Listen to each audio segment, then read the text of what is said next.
Hey everyone. Welcome to AfriHeart Stories, your go-to spot for African tales. Don't forget to like, subscribe and drop a comment. Now sit back and enjoy.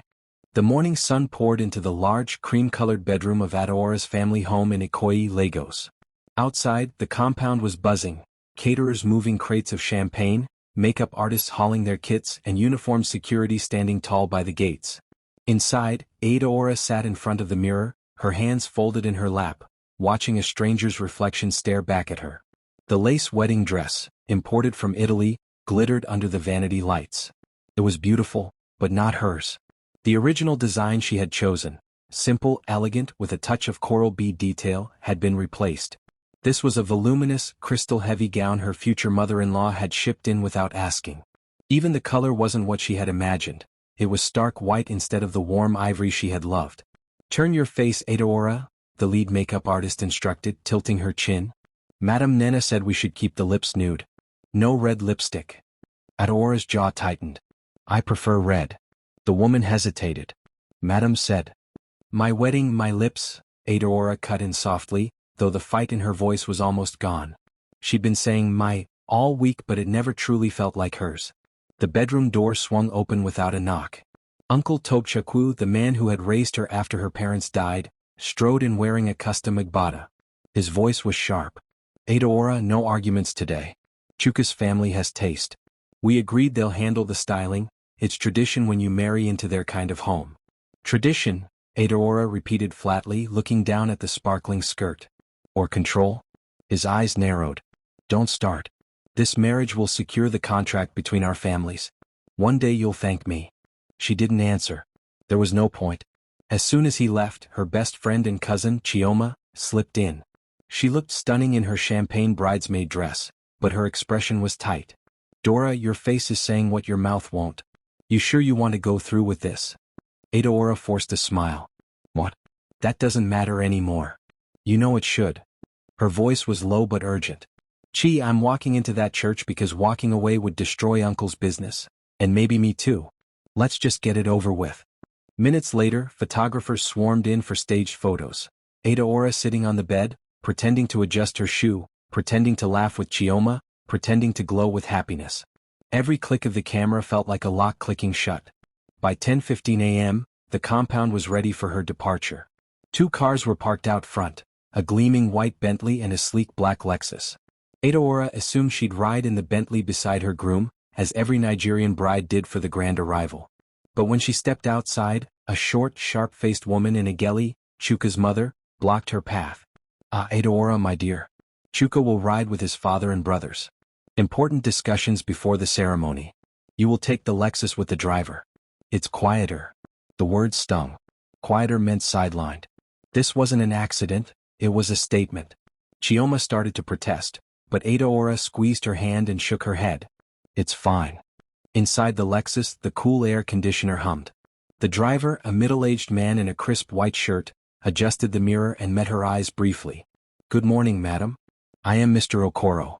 "Morning," she murmured, settling into the leather seat. As they rolled out of the compound, Lagos life spilled around them. Okadas weaving between cars, hawkers balancing goods on their heads, the scent of suya drifting from roadside grills. Adaora pressed her palm against the gown's beadwork, grounding herself. After a few minutes, Mr. Okoro glanced at her through the mirror. "Forgive me for saying, but you do not look like a happy bride." She gave a faint, humorless laugh. "You're very observant. I've been driving people to weddings for over 20 years. A happy bride, you can feel it in the air. Yours feels heavy." Something in his tone, gentle, unintrusive, loosened her guard. "It's not really my wedding. I'm just the one wearing the dress." He didn't push further, just nodded slowly as if filing away the information. Her phone vibrated in her lap.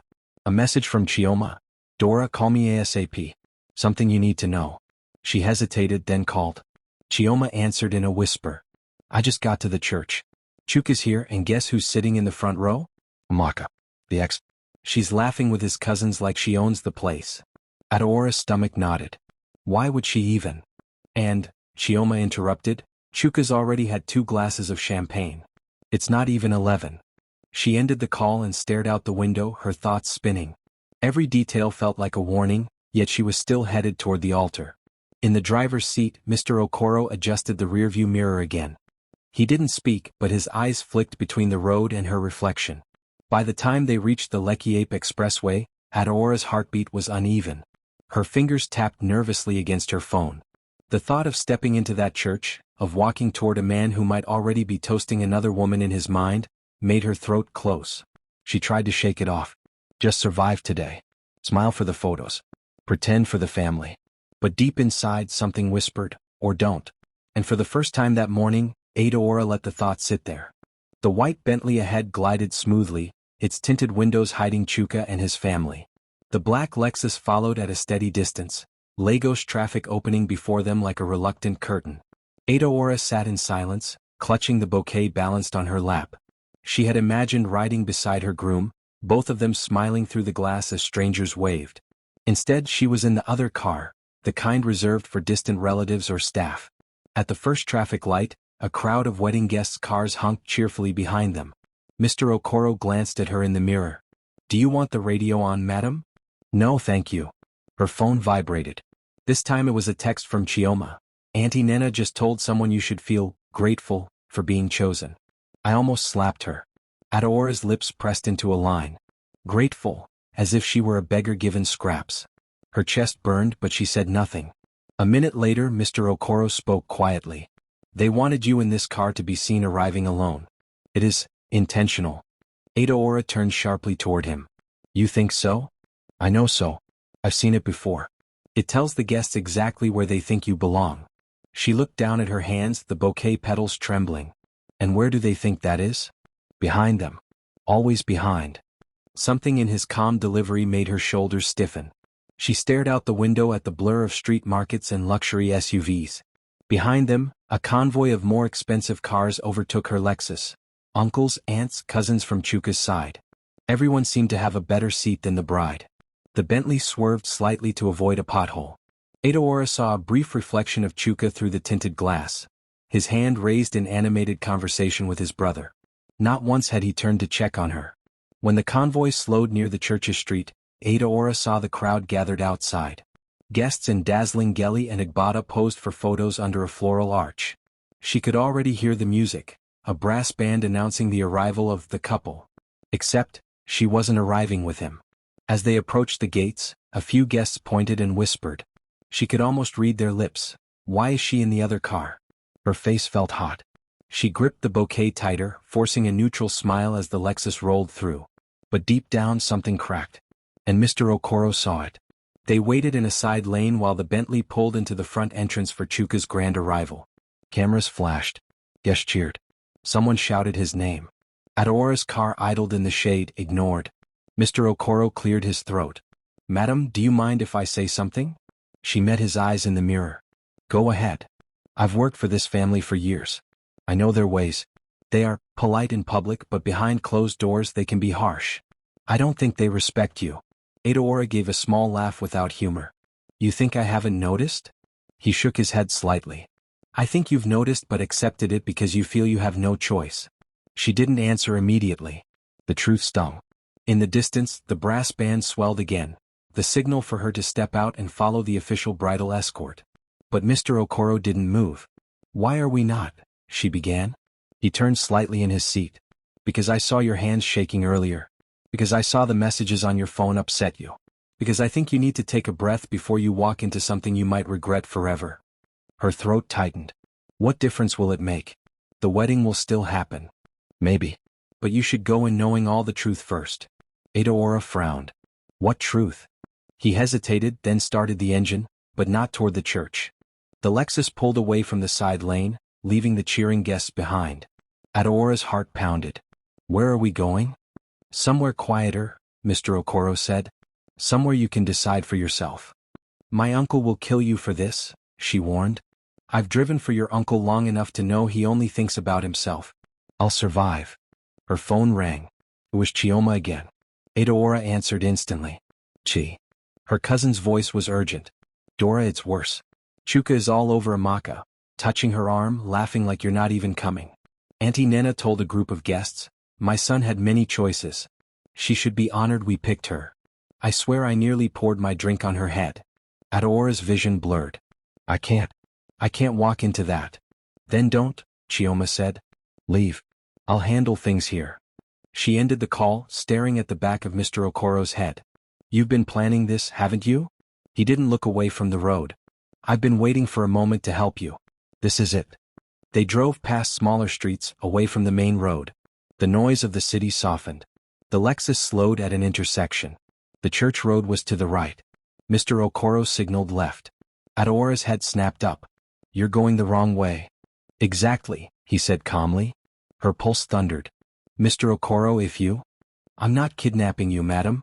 I'm giving you a choice. We can go to that church and you will marry a man who doesn't respect you, or we can take a short detour and talk before you decide. She hesitated. And if I decide to go back? Then I'll drive you back myself and open the car door for you like nothing happened. The sincerity in his tone disarmed her. The car turned left. The bustling main roads gave way to a quieter stretch lined with small shops and shaded by almond trees. After a few more minutes, they stopped in front of a roadside cafe. Nothing fancy, just plastic chairs and a tin roof.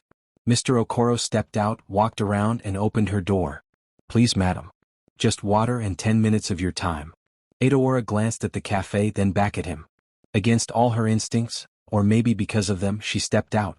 Inside, the smell of freshly brewed tea and fried plantain filled the air. They sat at a corner table, away from curious eyes. You said there's something I should know, Adora said, her voice steady now.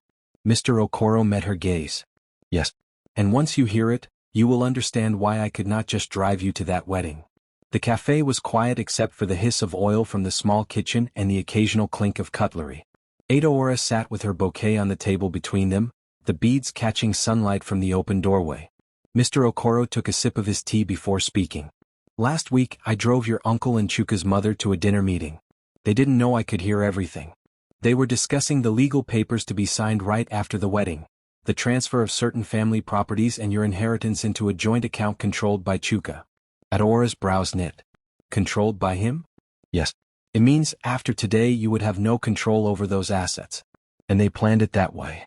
She shook her head slowly, trying to absorb it. My uncle would never. Your uncle sees business first, family second, he interrupted gently. To him, this marriage is a contract. You are part of the deal.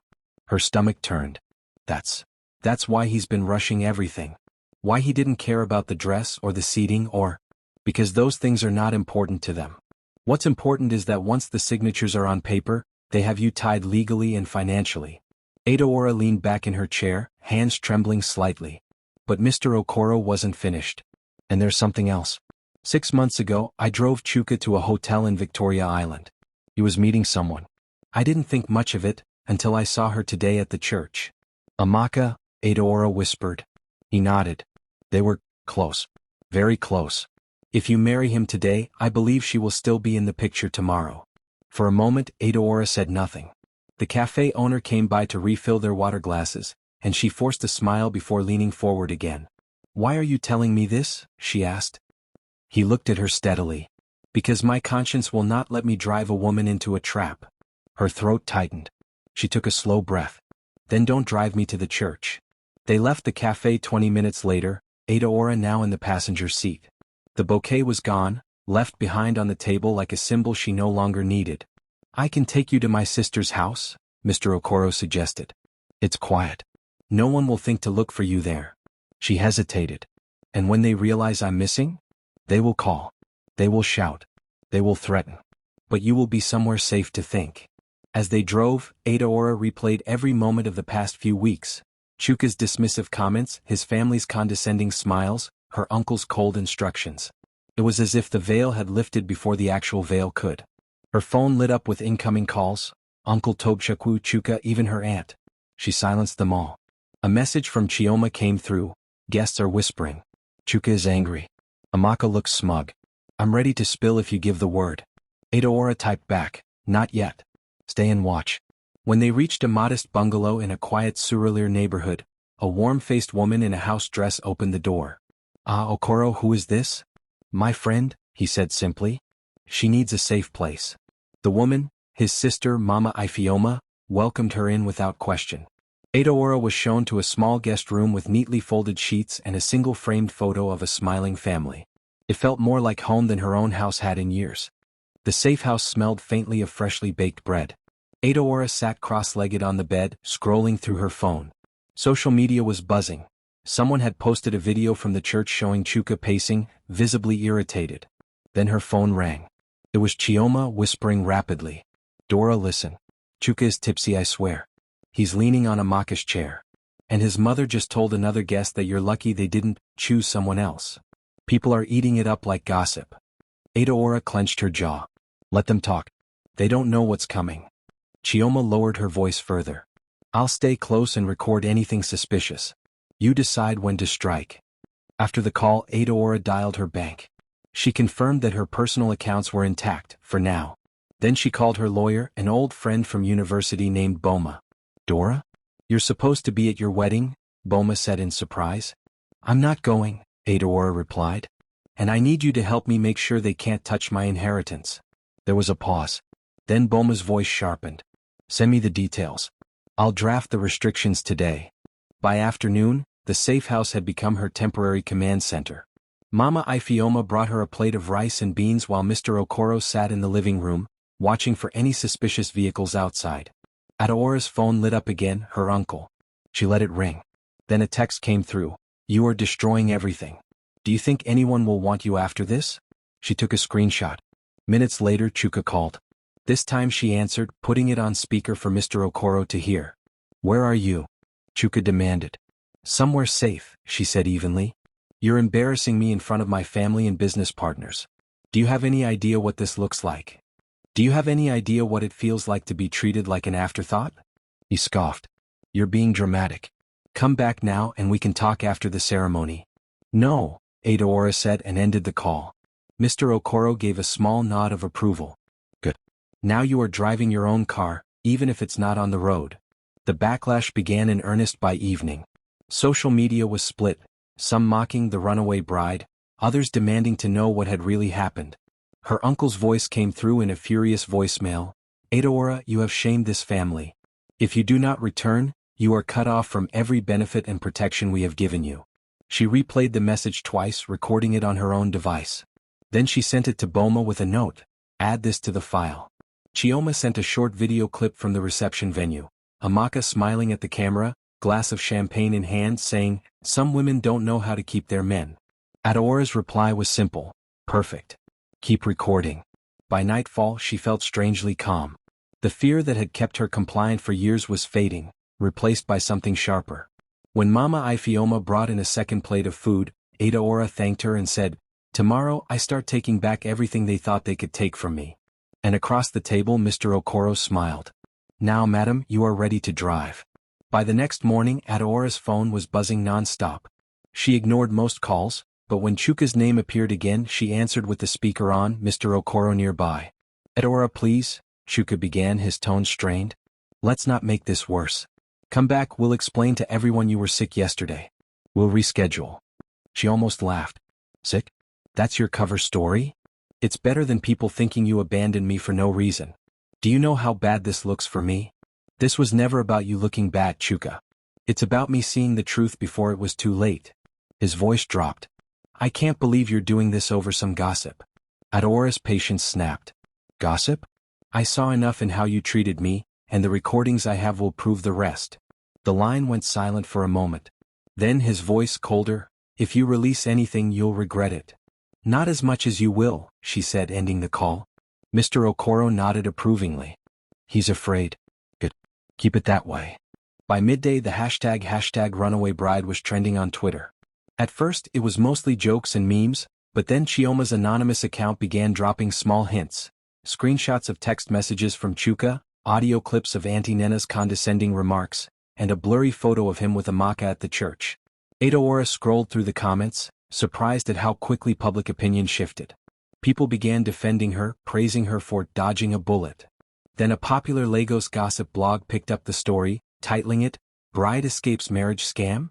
The post outlined everything known so far, ending with, "Sources claim family properties were at stake." Boma called soon after. "You're in the perfect position to control the narrative. If you go public with your side, you can end this on your terms." Adoora hesitated. "I'm not ready yet." "Then we prepare. But don't wait too long, people's attention moves fast. That night, Adaora drafted a statement but kept it saved in her phone, waiting for the right moment. The following day, Boma arrived at the safe house with legal documents in hand. These will freeze any attempt to access your inheritance without your consent. I've filed them already. Adaora felt a rush of relief. Thank you. That's one less weapon they can use against me. Chioma also visited, slipping in through the back gate. She carried a folder of printed screenshots, conversations between Chuka and Amaka, mocking Adaora and discussing her family's properties. Where did you get these? Adaora asked, flipping through them. Let's just say some of Chuka's friends don't like him as much as he thinks, Chioma replied with a smirk. That evening, Adaora sat with Mr. Okoro and Mama Ifeoma, going through all the evidence. When I speak, she said, I want there to be no doubt. No one will think I was just an emotional bride. They'll see the truth. 2 days later, Chuka himself showed up at the safe house. He was dressed in a crisp white shirt, trying to look calm, but his eyes betrayed him. Adaora, please just talk to me, he said as Mama Ifeoma blocked the doorway. I have nothing to say to you, Adaora replied from behind her. Don't do this. Think about your uncle, your family. This isn't just about us. That's exactly why I won't come back, she said, stepping into view. Because it was never about us. Besides, switching tactics. Fine. We don't have to marry. But can we at least appear together in public so people stop talking? We can say it was a mutual decision. Adaora smiled coldly. You mean so you can save face while I look complicit? No. The mask slipped. His voice hardened. If you go public, Adaora, I will destroy your reputation. Try, she said. You'll find I'm better armed than you think. He left without another word, slamming the gate behind him. The next morning, Adaora decided it was time. She dressed simply, a navy blouse and jeans, and sat at the small dining table with her phone propped up. She pressed record. My name is Adaora Obi. 2 days ago I was meant to marry Chuka Ease. I did not go through with it. This is why. She spoke calmly, outlining the property transfer scheme, the disrespect, the infidelity. She played short clips of Auntie Nena's comments, showed blurred screenshots of Chuka's messages to Amaka, and even included a snippet of her uncle threatening to cut her off. This is not just my story, she ended. It's a reminder that marriage should never be a business deal at the expense of a person's dignity. She posted the video to Instagram, Twitter, and Facebook. Within hours, it exploded, thousands of shares, comments flooding in with support. The hashtag shifted from hashtag runaway bride to hashtag dodged a bullet. For the first time in weeks, Adaora felt lighter. She had taken control of her own story. By the following weekend, Chuka's family attempted the unthinkable. Word reached Adaora through Chioma. They were holding a symbolic wedding at the original reception hall. The plan was to stage the event as though Adaora had simply been unavailable, and present Amaka in her place for the photo opportunities, not as a bride but as an honored guest sitting close to Chuka. They think this will fix their image, Chioma snorted over the phone. But half the invited guests aren't even showing up. Some of them sent me screenshots of their RSVPs, all regretfully declined. Adaora couldn't decide whether to laugh or feel insulted. Let them have their little theater, she said. They'll only embarrass themselves. And embarrass themselves they did. Videos began surfacing on social media that afternoon.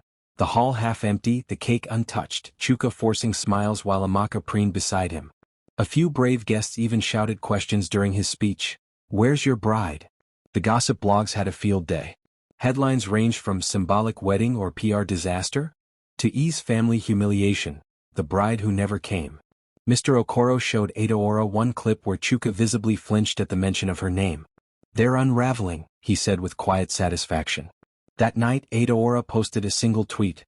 Freedom tastes better than cake. It went viral in hours. With the storm still raging online, Adaora turned her attention to something that gave her genuine joy, her passion for design.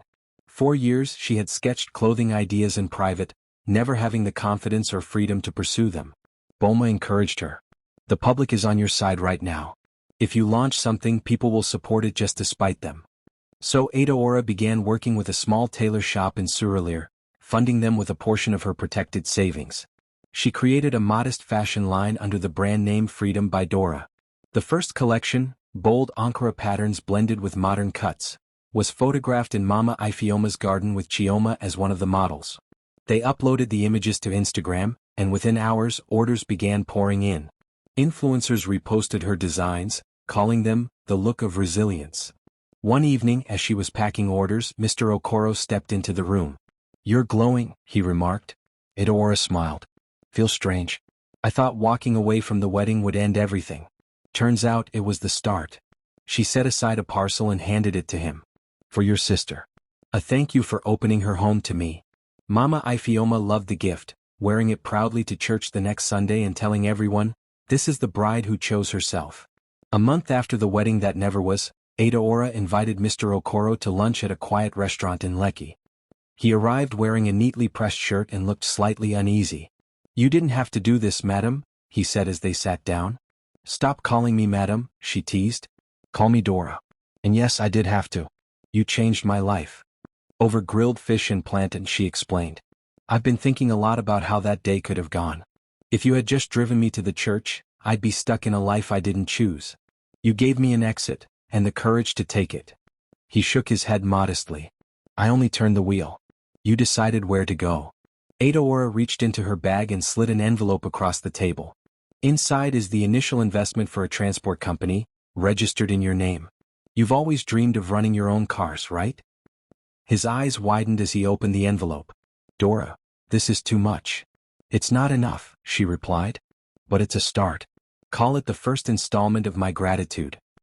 He looked away for a moment, blinking rapidly, then cleared his throat. "I will make you proud." "You already have," she said with a smile.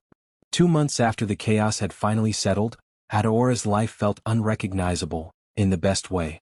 Freedom by Dora was gaining traction. Orders came in daily, and she had even been invited to showcase her designs at a small fashion fair in Abuja. But beyond the career shift, something deeper had changed. For the first time in years, her days weren't dictated by family expectations or someone else's agenda. She woke up when she wanted, wore what she liked, and answered to no one but herself. It was on one of those ordinary afternoons, while delivering an order to a client's office in Victoria Island, that she met Emeka. He was in the lobby when she arrived, tall, broad-shouldered, with warm brown eyes and a quiet smile. He held the door open as she struggled with 2 garment bags. "Here, let me help you," he said, his voice deep but gentle. "Thank you," she replied, grateful but guarded. He carried one of the bags up to the 3rd floor and handed it to the receptionist. "For you?" he asked, nodding at the fashion pieces. "Yes. I designed them," she said, adjusting the strap of her bag. "That's impressive," he replied. "Not many people follow their passion. I'm Emeka, by the way." "Edaora," she said, offering a small smile before heading into her meeting. When she came back down 15 minutes later, he was still in the lobby speaking to a colleague. He caught her eye and waved casually. It wasn't the kind of wave that demanded attention, just an acknowledgement, easy and unforced. Over the next week, she ran into him again, twice by coincidence. Once at a coffee shop in Lekki, and another time at an art exhibition. Each time he was the same, polite, warm, never overstepping. Finally, on the 3rd meeting he said, "I think the universe is hinting at something. Can I take you to lunch sometime?" Edaora hesitated. The idea of dating again still felt fragile. But something about him, the lack of pressure, the genuine curiosity, made her nod. "All right. Lunch." They met at a quiet restaurant by the lagoon. Conversation flowed easily. Emeka told her about his work in sustainable construction, his love for photography, and his upbringing in Enugu. She found herself laughing more than she had in months. Halfway through the meal, he leaned forward slightly. "You seem resilient. Like you've been through something that could have broken you but didn't." Adora's fork paused midway to her mouth. "That's one way to put it." "You don't have to tell me if you're not ready," he added quickly. "I just think strength like that doesn't appear out of nowhere." She smiled faintly. "Maybe I'll tell you someday." And she meant it. Over the following weeks, they began to see each other more often. A coffee after her deliveries, a walk along the waterfront, a casual dinner with friends. Emeka never pried into her past, but when she did start to share little bits, he listened without judgment. One evening, as they sat on a bench overlooking the water, Edaora said quietly, "You know, there was a time not too long ago when I thought my future was already decided. Every choice made for me, every step planned. Then one person, someone I didn't even expect, turned the wheel." Emeka glanced at her, curious. "And now?" "Now I make my own turns," she replied, smiling at the thought of Mr. Okoro. He nodded. "That's how it should be. No one else should hold your map. There was no rush between them. No grand declarations or dramatic gestures. Just steady, genuine connection. For Adora, that was more valuable than any diamond ring or elaborate wedding. One Saturday, as they strolled through a street market, she caught herself studying him. The way he greeted vendors warmly, the patience in his voice when negotiating prices, the way he carried her shopping bag without making a show of it. She realized then that her heart wasn't just healing, it was opening again. Later that evening she called Chioma. "I think I like someone," she admitted. Her cousin let out an exaggerated gasp. Is this the same Adora who swore she was done with men?" Adora laughed. "I'm still done with boys. But men who respect themselves and others, maybe not." Chioma teased her for the rest of the call, but Adora didn't mind. Deep down she knew she was approaching this relationship differently, with caution but without fear. One rainy afternoon she found herself telling Emeka the whole story, from the arranged engagement to the wedding that never happened, to the roadside cafe where everything changed. She expected him to look shocked, maybe even pity her. Instead he said simply, "Good for you." She blinked. "Good for me?" "Yes. Good for you for walking away. Most people stay because they're afraid of the noise. You didn't." Adora felt a warmth in her chest. It wasn't flattery, it was recognition. And in that moment she knew something for certain. Whatever happened between them, she would never again settle for a life dictated by someone else's terms. The date crept up on her almost unnoticed. It was Chioma who reminded her. "You know tomorrow makes it exactly 1 year since the wedding that never was?" she said over the phone. Adora chuckled. "Funny. Feels like a lifetime ago." Chioma's voice softened. "You've come far, Dora. You should mark it somehow." At first Adora wasn't sure. She didn't want to dwell on the past. But that night, as she sat sketching in her studio, she thought about the journey, the fear, the humiliation, the quiet ride that turned into an escape. She thought about the people who stood beside her when it mattered most. Chioma, Boma, Mama Ifeoma, and of course Mr. Okoro. The decision came easily after that. The next day she hosted a small dinner at her new apartment in Lekki. The guest list was short and deliberate, no one there out of obligation. Chioma was the first to arrive, arms full of flowers. "We're celebrating your freedom, not your trauma," she declared, setting them in a vase. Boma came next, carrying a bottle of champagne. "For the contracts you escaped and the ones you now sign on your own terms," she toasted. Then, just as the table was set, Mr. Okoro arrived with Mama Ifeoma. He wore a suit that fit perfectly, his smile wide. Adora hugged them both. "The guest of honor is here," she announced. Mr. Okoro waved her off. "This is your day, Dora." "No," she said firmly. "This is our day. I wouldn't be here without you." The meal was simple but rich: jollof rice, roasted chicken, fried plantain, salads, and puff-puff for dessert. Between bites, laughter flowed. They shared stories of that day a year ago, adding humor to moments that had once been heavy. At one point, Chioma clinked her glass. "Can we just remember," she said, "that this woman almost walked into a marriage contract with a man whose mother told guests she should be grateful? Look at her now." Everyone laughed, but there was pride in their eyes. After dinner, Adora stood to make a toast. She held her glass high, her voice steady. "A year ago, I sat in a car thinking my life was already decided. But then someone," she glanced at Mr. Okoro, "decided to take a different turn. That turn saved me." She looked around the table. "Since then I've learned that family isn't just blood, and freedom isn't just the absence of chains, it's the courage to walk away when you see them being fastened." Her eyes met each person's in turn. "Tonight I'm grateful for all of you. For the hands that held me up, for the voices that reminded me of my worth, and for the road that led me here." They raised their glasses together, the soft clink carrying a quiet power.